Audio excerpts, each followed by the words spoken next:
حضرت علی رضی اللہ تعالیٰ عنہ کے حالات میں ہے کہ رات کی تنہائیوں میں ایسے بے قرار ہو کر روتے تھے جیسے کسی چھوٹے بچے کو زہریلے سانپ اور بچھو نے کاٹ لیا ہو۔ حضرت ابوبکر صدیق رضی اللہ تعالیٰ عنہ کے بارے میں ہے کہ ان کی آہیں ایسی تھیں جیسے حجرے میں آپ سوتے تھے اس کی چھت سیاہ ہو گئی تھی، اور آپ کی اندرونی سوزش کا یہ عالم تھا کہ آپ کے اطراف میں بنے ہوئے گوشت کی بدبو آتی تھی، جس کی وجہ سے بعض مرتبہ بلی بھی آپ کے ارد گرد چکر لگاتی تھی۔ بتائیے کیا کیفیت ہوگی۔ عشق نبی صلی اللہ علیہ وسلم کی ایک آگ لگی ہوئی تھی، مگر فرماتے ہیں کاش میری ماں نے مجھے جنانا ہوتا، کاش میں کوئی تنکا ہوتا، کاش میں مومن کے بدن کا بال ہوتا۔ حضرت عمر رضی اللہ عنہ فرماتے ہیں کاش میں بکرا ہوتا، کسی مسلمان کے گھر پر بندھا ہوا ہوتا اور کوئی مہمان آتا تو مجھے ذبح کر دیا جاتا۔ ان حضرات کو دراصل آخرت کی فکر تھی۔ جن لوگوں کو جنت کی بشارت دی گئی تھی وہ تو راتوں کو بے قرار ہو کر روتے تھے۔ اللہ تعالیٰ نے ہمیں راتوں کا رونا نصیب فرمائے۔ بعض بزرگوں نے کہا ہے کہ امت راتوں کو جب روتی تھی تو اللہ تعالیٰ کو دن میں ہنستے ہوئے رکھتے تھے، اور جب سے امت نے راتوں کو رونا چھوڑ دیا دنوں میں رونا پڑتا ہے۔ آج حالات ایسے ہیں کہ سب طرف رونا ہی رونا ہے۔ پاکستان میں دیکھیں، ہندوستان میں دیکھیں، عرب میں دیکھیں، ہر طرف ایک آگ لگی ہوئی ہے، کہیں آپس کے، کہیں غیروں کے، کہیں اقتصادی جھگڑے لگے ہوئے ہیں۔ سارے عالم میں ایک شور مچا ہوا ہے، امن اور امان رخصت ہے۔ خاص طور سے حبیب پاک صلی اللہ علیہ وسلم کی امت پر حالات کی بارش ہے۔ اور فرعون کو بھی اس وقت ڈوبتے ڈوبتے یقین آ گیا تھا کہ اس میں بھی ایک پتہ کی بات سنی ہے کہ خدائی انصاف دیکھی کہ اس نے عذاب کو دیکھنے کے بعد ایمانی کلمے کہے، مگر ایمان بالغیب کی روح باقی نہیں تھی۔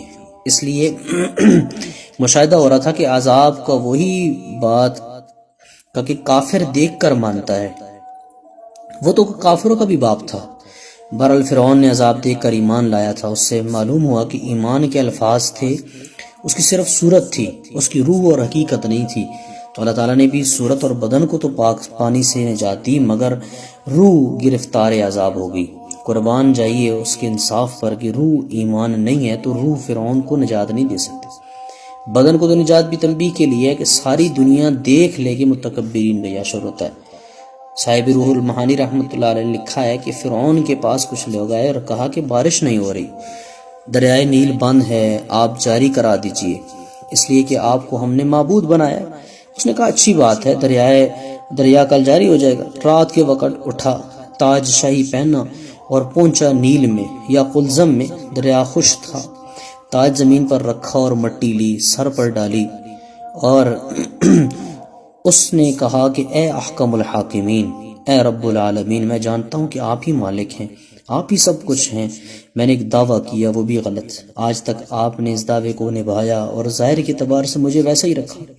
میں آپ سے دعا کرتا ہوں آج میری وہ بات رد نہ کیجیے گا۔ خوب گڑ گڑا کر دعائیں کی، اور وہ خدا ایسوں کا بھی سنتا ہے۔ تھانوی صاحب فرماتے ہیں کہ ایسے وقت میں اللہ تعالیٰ اس دشمن کی بات کو سن رہے ہیں۔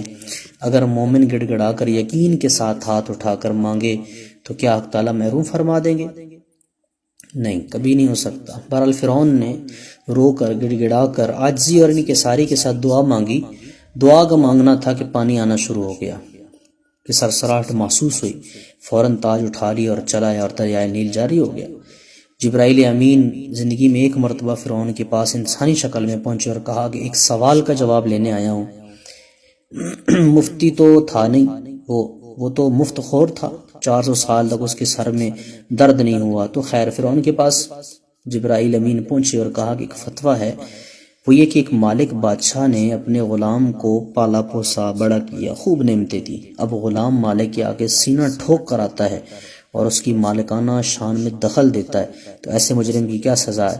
تو فرعون نے اپنے نام کے ساتھ لکھا، اس کی کنیت ابو العباس تھی، اس نے لکھا کہ میرا فتویٰ ہے، ایسے شخص مستحق ہے کہ اسے دریا میں ڈبو دیا جائے۔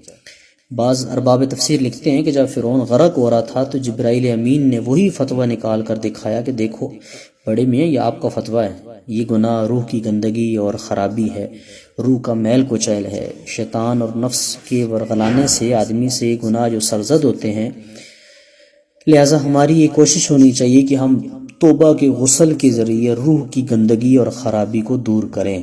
جب شیطان آپ کو بچھاڑنے کی کوشش کرتا ہے تو آپ ذرا کوشش کرتے رہیے، آپ بھی اس کی خبر لیجئے، بالکل اینٹی آف پلس بن جائیے۔ ادھر آپ سے گناہ سرزد ہوں، بس آپ جائیے اور 2 رکعت نماز صلاۃ توبہ پڑھیں، اس کے بعد فوراً گڑ گڑا کر دعا کیجیے، لیکن حقوق العباد کا خیال رکھیں، نہیں تو کسی کے 1,00,000 2,00,000 عزم کر لی اور 2 رکعت پڑھ لی، معاملہ نمٹ کے، ایسا نہیں ہے، وہاں ادا کرنے پڑیں گے، ورنہ تاجر حضرات بڑے چالاک ہوتے ہیں، وہ چھوڑتے نہیں ہیں۔ یہ نفس بڑا مکار اور چالاک ہے، اس کو بھی مکمل طور سے قابو کرنے کا طریقے ہیں، کوشش کیجئے۔ سڑک پر نکلے، بد نگاہی ہوگی، اس کو سزا دو، 20 رکعت نفل پڑھ لو، یا کہو کہ ہم چائے نہیں دیں گے۔ دیکھو نفس قابو میں آتا ہے یا نہیں؟ تو ہمیں آج یہ طے کرنا ہے کہ ہم توبہ اور استغفار کو لازم پکڑیں۔ خدا کی قسم اگر توبہ اور استغفار سے ساری زندگی کی مشکلات حل ہوتے، کوئی نظر نہ آئے، تو پھر کیا نا، یہ قرآنی نسخہ ہے۔ آپ صلی اللہ علیہ وسلم، سارے انبیاء کا اعلان ہے کہ استغفار سے مشکلات دور ہوتی ہیں۔ حضرت نوح علیہ السلام کے تو الفاظ قرآن کریم میں موجود ہیں، استغفروا ربکم انہ کان غفارا یرسل السماء علیکم مدرارا۔ اور حضرت تھانوی صاحب رحمۃ اللہ نے لکھا ہے کہ استغفار سے جہاں باہر بارش ہوگی وہیں قلب پر بھی سکون کی بارش ہوگی۔ آپ تجربہ کر لیجئے، خدا کے آگے گڑ گڑانے اور استغفار کرنے کا سب سے پہلا فائدہ یہ کہ دل کو سکون ملتا ہے۔ کاش ہم لوگ خدا کے آگے ہاتھ پھیلانے کے عادی بن جائیں۔ امت نے مانگنا چھوڑ دیا۔